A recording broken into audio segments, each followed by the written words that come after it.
delivery.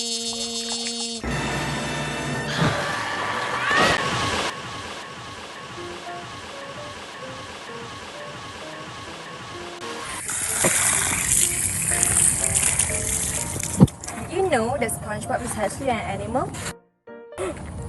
Really? Yes, there's a kingdom known as Kingdom Animalia, and one of the phylums is Phylum Porifera. And that's the phylum which SpongeBob belongs to. Here is a fun fact. Did you know the creator of SpongeBob SquarePants series, which is Stephen Hillenburg, he was a marine biologist who was fascinated with the ocean. Thus, he used many marine animals, including the sponges, to resemble SpongeBob in his animated cartoon series. Wait. But first, can you tell me more about Kingdom Animalia? Sure! Kingdom Animalia is a taxonomic kingdom comprising of all living and extinct animals. This includes multicellular heterotrophs that feed on other living things. It's also diverse in forms or sizes such as invertebrate and vertebrates.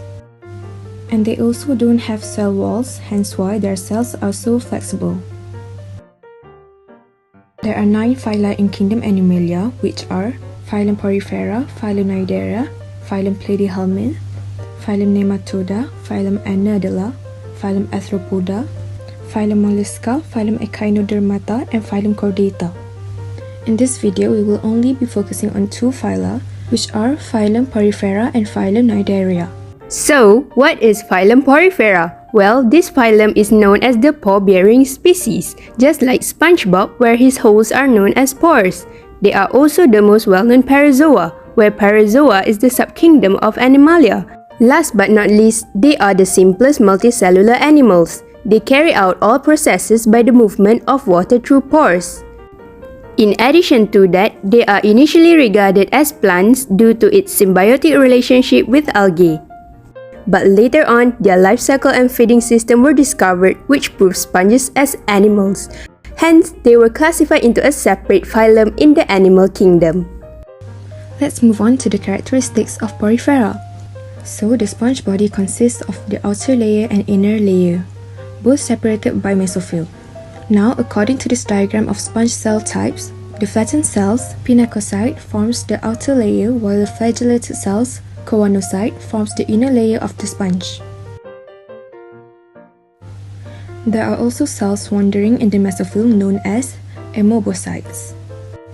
Functions of amoebocytes include digesting food and water, transporting nutrients from cell to cell, and secrete spongin and spicules to strengthen and protect the sponge.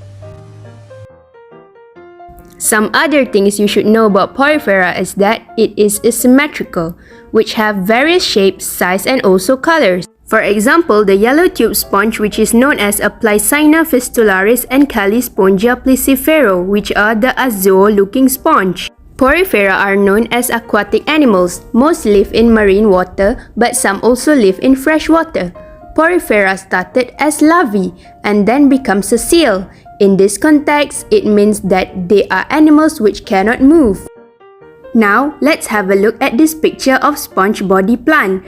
Based on this diagram, water enters through pores known as ostia, which are incurrent pores. Incurrent pores leads water into the central cavity, known as spongosio. Spongosio opens out by osculum, which allows water to flow out of the cavity. You must be curious on how Porifera reproduce. Porifera can reproduce both sexually and asexually. Since Porifera are naturally hermaphrodites, meaning they are organisms with both sexes, hence they are able to produce both egg and sperm but at different times. For asexual reproduction, 2 methods are available, which are budding or regeneration. So Hani, were you able to digest all the info about Phylum Porifera as mentioned just now? Yes! I've even made up an acronym to remember the characteristics of Phylum Porifera, which is SAM. Sam Smith? No, the S in SAM stands for sessile, asymmetrical for A, and marine animals for M. Wow! Look, isn't that a jellyfish? Yes, indeed. Now we can move on to the phylum where jellyfish belongs to, which is Phylum Cnidaria. Hey you! Well, have you ever seen a cnidarian? The most well-known cnidarian are jellyfish. They may seem cute and harmless, but for your information, there are many interesting facts about them that can blow your mind. For example, jellyfish aren't actually fish. Aha! So, keep watching to find out more about them. So I've been wondering, where did the word Cnidaria originally come from? Cnidaria came from a Greek word which is nidos, that means stinging thread. They have tissue organization and a body plan displaying radial symmetry. In addition, the body has two layers, holosac with mouth and tentacles at one end. Also, cnidarians have two basic body forms, which is polyp and medusa. I've also heard that Cnidarians are diploblastic. What does that even mean? It means that they have two definite tissue layers, which are ectoderm and endoderm. Both epidermis and also gastrodermis are separated by a gelatinous acellular material called mesoglia. Here's a fun but scary fact. Cnidarians also possess stinging cells known as cnidocytes. When you are in contact with cnidarians such as jellyfish tentacles which contains cnidocytes, it will release a venom which will enter your skin and bloodstream, and then it will have a burning sensation that will last to several hours. Itchy rashes could also form 1 to 4 weeks after the sting. And how do we cure the stings? We can use aloe vera or vinegar to cure the stings. Well, have you ever heard about 3 classes of Phylum Cnidaria? I know that one of them is class Hydrozoa, which is Hydra species. There's also class Kyphozoa, such as jellyfish. Correct. Last but not least, class Anthozoa, such as sea anemone.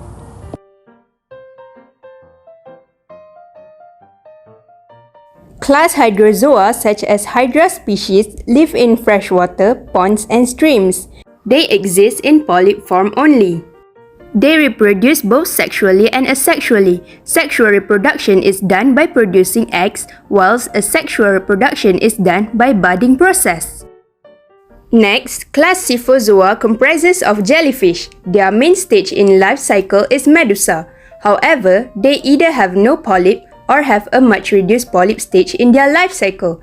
Lastly, class Anthozoa such as sea anemone and corals have no medusa stage. They either have individual or colonial polyps only. Let's have a look at some of the unique jellyfish under class Kyphozoa. Firstly, we have the moon jellyfish, which are round with a shallow bell and possess relatively short tentacles. Next, we have the helmet jellyfish, which terribly avoid sunlight due to their photosensitive red pigment. We also have the upside-down jellyfish that spends most of its time resting on its back. Yes, it's an unusual jellyfish, but don't worry, they can still swim like other jellyfish. Do you know what sea anemones look like? It might come as a surprise, but sea anemones are actually venomous. Anyways, they have either individual polyp or colonial polyps. As for colonial polyps, they connect different polyps together. I think I need a rest because I've learned so much already about Phylum Cnidaria and Porifera.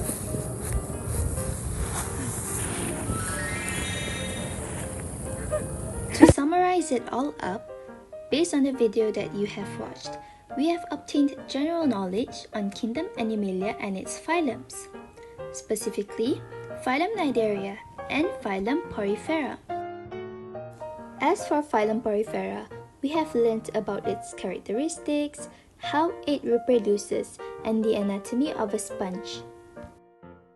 As for Phylum Cnidaria, we have learned about the types of body forms, the 3 classes of Cnidaria, and their characteristics.